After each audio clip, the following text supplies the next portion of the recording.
like to talk a little bit about defining success in agriculture. When you're working on a farm, when you're working with farmers, there's a whole range of different factors that are coming together to achieve different outcomes. But what success looks like is very much going to be dependent upon, well, what are the goals of that farmer? Trying to set up success indicators requires developing that understanding of farmer priorities so that you can find the social, biophysical, production and economic indicators of productivity.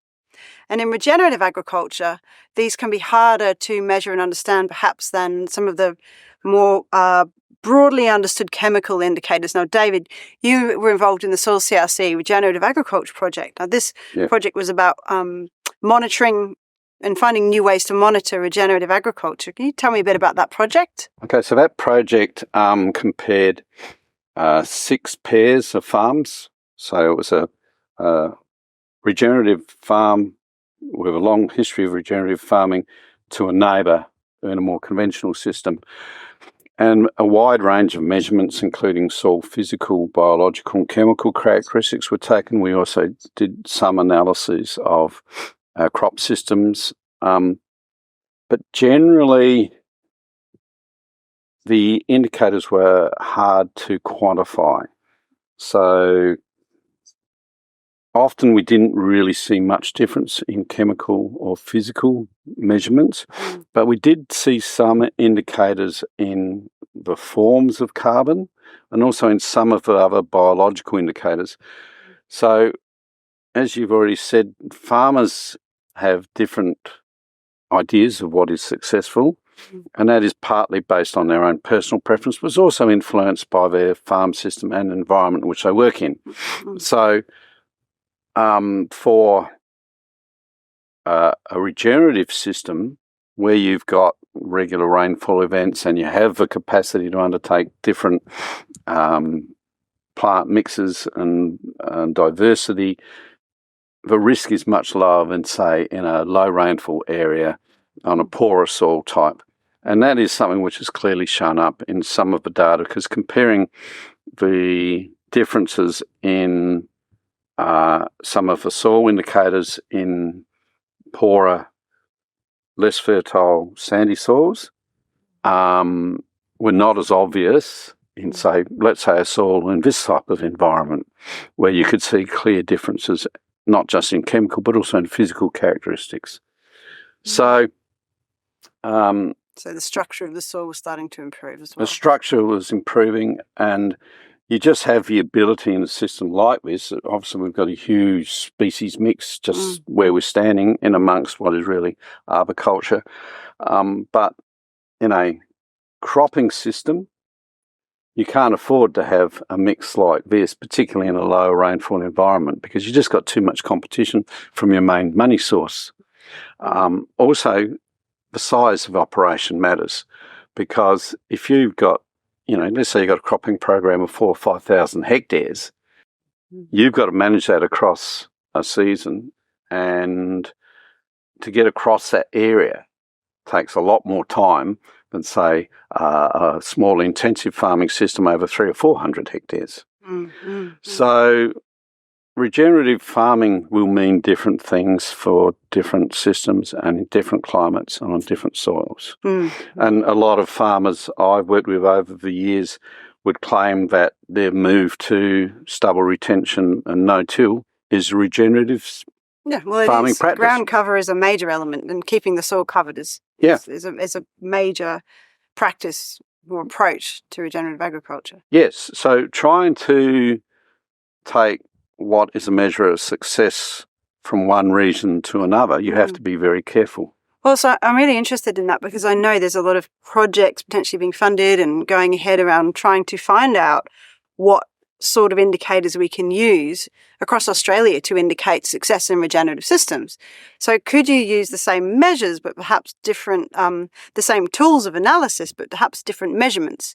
I mean, and if you were to do that, what might be some of the most simple approaches to monitoring whatever success looks like? And I'm assuming here we're talking about improving soil carbon and biodiversity. We're talking about more higher levels of production or we're also talking about capacity to respond to shocks and knocks and more dry periods and more wet periods? Okay, so I think the universal, if there is a universal measure, is that those latter points you mentioned, is that resilience, the ability to withstand poorer conditions. Or intense period of poorer conditions. Yeah, so I think across some of our drier marginal areas, there are farmers who are using a whole range of regenerative agriculture techniques which are proving quite successful. Part of the problem is that these systems, I think, can be introduced much quicker with less risk in an environment like this, say, to an environment such as the Western Wheat Belt in WA.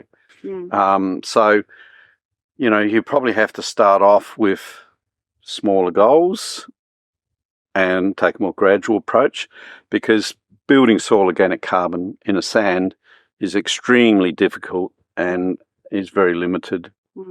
In, you know, might be able to build it within a season, but by the time you measure it the following season, it's probably gone back, because basically sand inherently won't hold as much carbon as a clay soil. So you have to be aware of what is likely to be potentially successful, but which is practical to be used within a particular district or farming system. And easy practices to implement, but easy to measure as well. So if there was one measurement that we could use across all farming systems to demonstrate success in regenerative agriculture, what would it be? Or is there only one?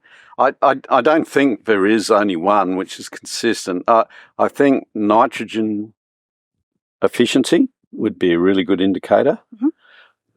And probably water infiltration appears to be an indicator from that RegenAg project. So infiltration capacity of the soil. Yeah, so what we did find was that generally the regenerative farming systems, if you did a simple water infiltration test, they could absorb water more rapidly.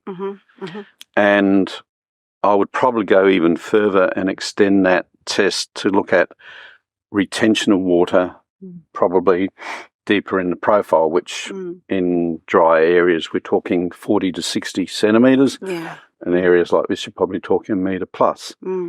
So it's really those two key things about nitrogen, because if your nitrogen efficiency is working well, that means that your soil biology, or indicates your soil biology, is functioning. So you're not having to have, it's maintaining and keeping its nitrogen. That's right. And what's happening, certainly a lot of continuous cropping operations, is that we are finding, both anecdotally and with some evidence to support it, that farmers are having to put on more and more nitrogen to get the same bang for the buck. That's what we're finding in the surveys as well. Yeah, and that's coming out of the surveys.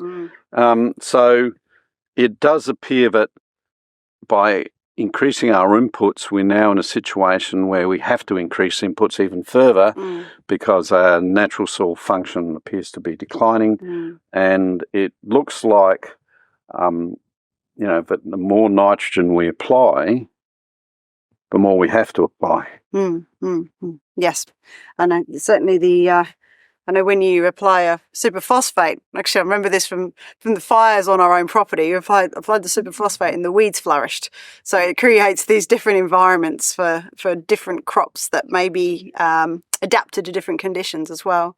Yes, so I guess that probably if we looked at success in regenerative agriculture, some farmers' in major point of success would be reducing their input costs. Of course. Yeah. Whereas for other farmers, it could be something as esoteric as having a greener pasture, or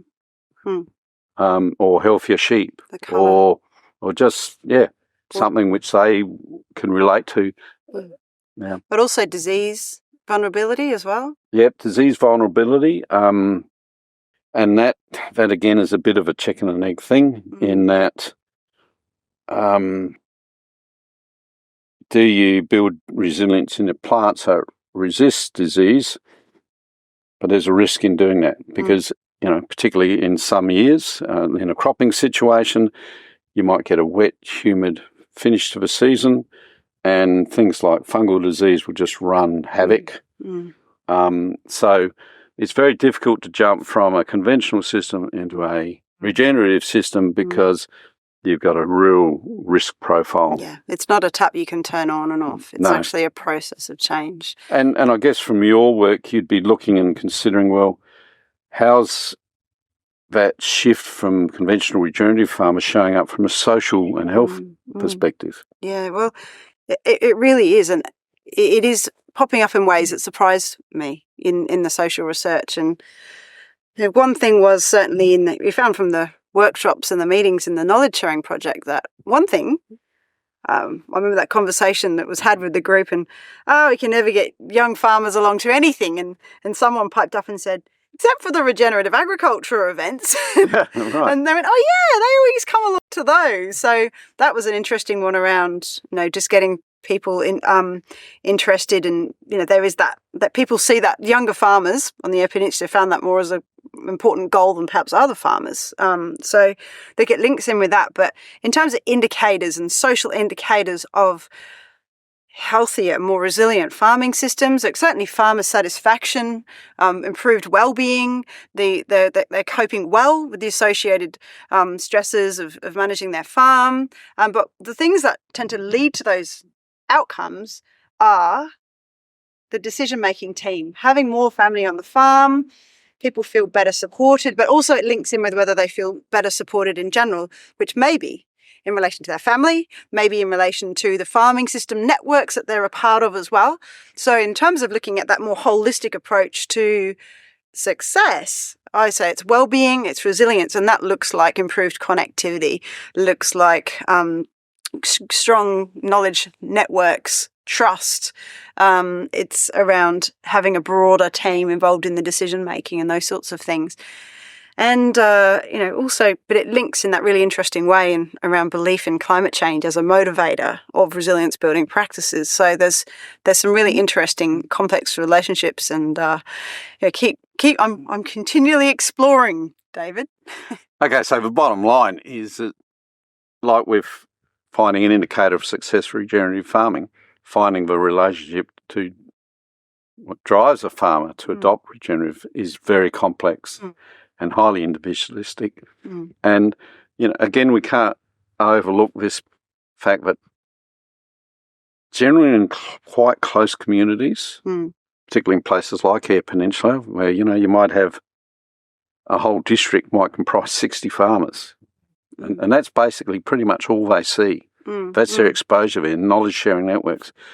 To be the odd man out. Well, yeah, there's that whole social pressure as well, and it's something that we've seen. And it's actually well established in the adoption literature that the early adopters will get their information from elsewhere. You certainly see that in regenerative agriculture, that they're getting their information from Twitter, they're getting it from podcasts, they're getting it from places external to where they are. So all of those things are important.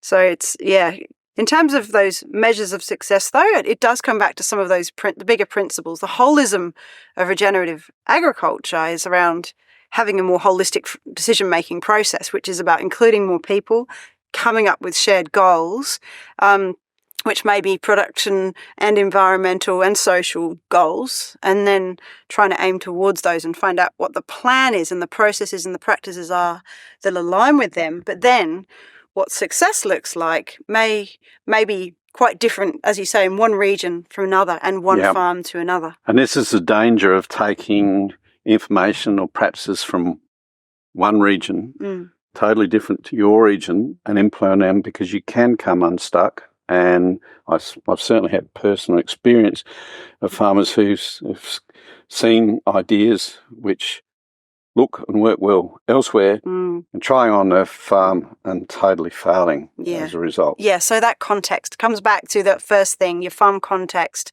your bioregion, your soils, all of that's got to be it's always a big part of the picture. And basically that brings us into another topic in this series, is how do political factors and other influences affect the ability of farmers to access and ground truth new information.